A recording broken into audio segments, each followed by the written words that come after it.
What up YouTube? Welcome back to my channel. My name is Sahila and today we're gonna go behind the scenes of the making of my wedding dress. So when I actually started this whole wedding planning process, I had no idea what the timeline was for finding your wedding dress until I was at a Christmas party and one of my girlfriends was like, oh, so have you found your dress yet? And I was like, no girl, like my wedding is not till September. I have so much time. And she was like, actually, you don't. So that night I found out that even when you find the perfect dress, it could take up to 6 months to arrive. Plus you need to plan at least like 2 more months for additional fittings. So you really need to build out like an 8-month timeline for your dress. And I was like starting to freak out because my wedding was in September.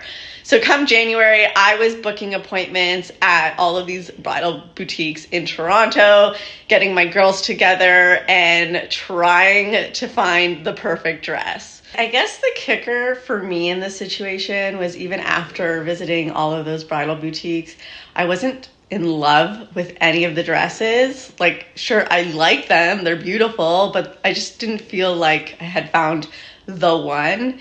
And when you're spending like, I think the cheapest dress that I tried on was $2,500, but like they went up to $5,000.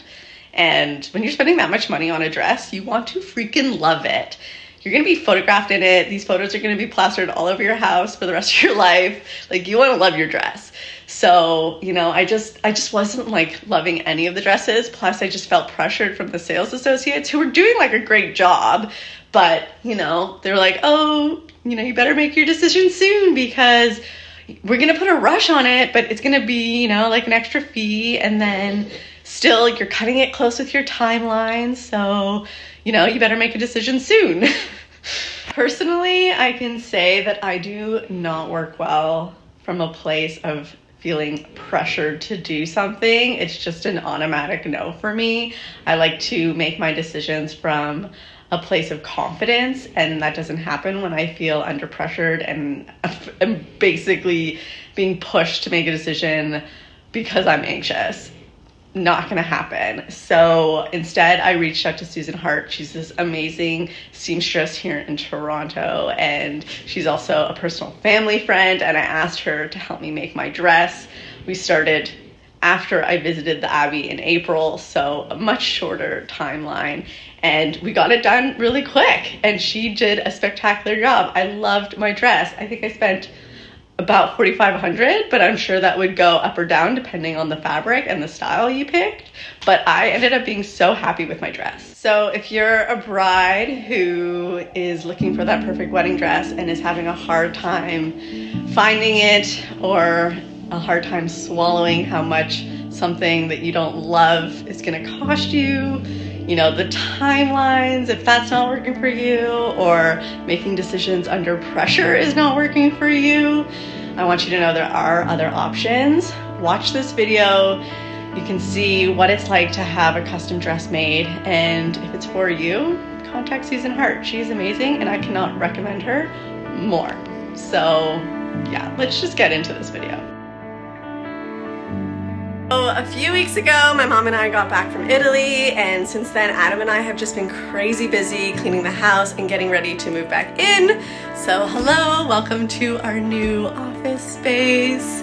Really excited to be back home, and you know, our trip to Italy was fantastic.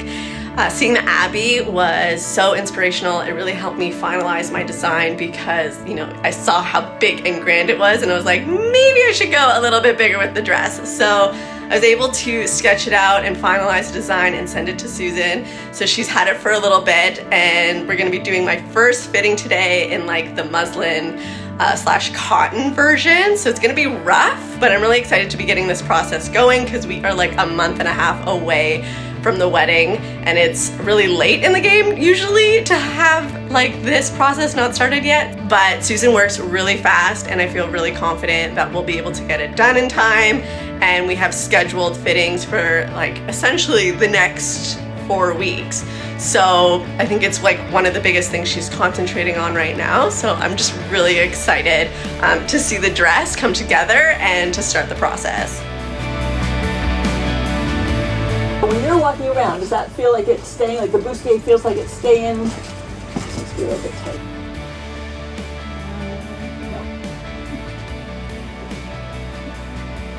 That is the bustier part, feel like it's staying. Yeah, and I feel like it's like not, obviously not gapping, so. Good. So the cape portion of my design was a bit of a work in progress because in reality, I felt way too covered up. The rest of my fitting appointment was spent playing around with the mock-up and us throwing around ideas of how we can still incorporate a cape without hiding the beautiful dress underneath. Thinking about then how you're going to wear it. So you're either this, getting married, then this would come off, or just the train part comes off. Well, I guess I could do whichever because this train part, cape part comes off anyway. Yeah. A few weeks later, we met up with Susan at Marianne's Fabrics on Yonge Street to look through all the luxury fabrics and select the best ones for our design. After a few days, Susan called us back to her studio for our second fitting, this time in the fabric we chose. This appointment was mostly spent making further adjustments to the fit now that we had a better idea of how the fabric moved and sat against our bodies. Not only was Susan making my dress, but she also helped my mom with hers. Having dresses made together was so special and gave us additional bonding time leading up to the wedding. Since I was going for a pastel color palette and all of my bridesmaids were going to be in a different color dress, my mom decided to go for something within the theme as well, opting for a periwinkle blue fabric with a beautiful sheer beaded overlay that was just gorgeous. So I'm just getting my stuff together here. I have another wedding dress fitting today, which I am so excited about. My mom's about to pick me up. We're going to Susan Hart's. She's been working on my dress, so it's nearly done. And I am so excited to see what it's looking like and how well it's coming together. But the wedding's only a couple weeks away, so these fittings are like getting down to the wire, and I'm just so looking forward.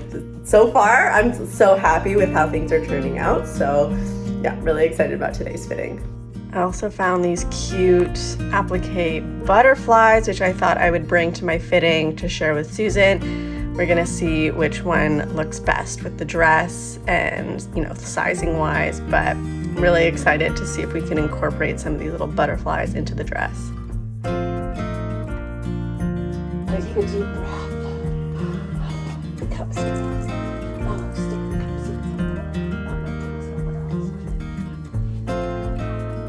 cup seats. I don't think there's room. So I've taken it in quite a bit back here. Is it okay to lift your arms? Yes. I'll face down the pleats so that they look like they're just folded, like they stay.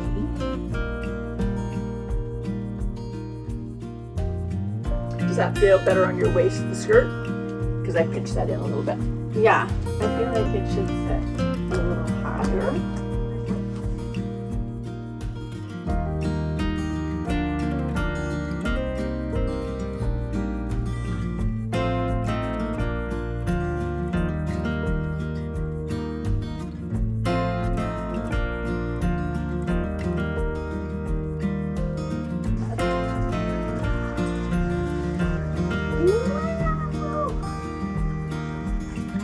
So I think still more. Oh yeah. Mm-hmm. Like still more. I'll put more on, do you think? And then more A flower, yeah. Yeah. A few more, yeah. Uh-huh. And does that give you your arms? How's that? Yeah, I think because they sit a little higher, they Higher? actually, it's a little bit more of being able to move. So how does that feel? So what do you think, Sohina? I think it's so lovely. But do you think it's, I think it's overpowering. It's not. I don't think so. I think it's Because I have a veil. I have a whole She's got a whole cape. package happening behind her. I think because of where it is, like you're not, like if you were, I don't know, if you were getting married in City Hall. Yeah. Perhaps. Yeah. Or like in Muskoka. Yeah. It wouldn't be like it'd be over the top. Yes. But we're getting married in Abbey. Yeah. And you're the mother of the bride. So you can be whatever. Oh my god, it looks so good.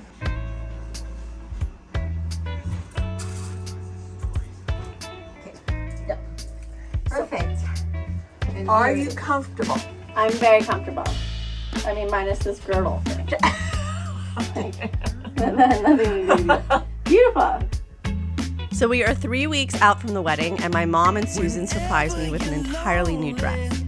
My mom just thought the beading overlay was way too heavy and opted for something a little lighter and whimsical that she could wear all night long.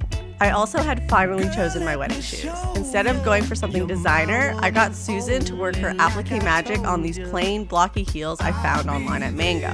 Not only did she do an incredible job DIYing the heels, but she also made this adorable croissant bag to match with Adam and I's wedding date painted on the inside.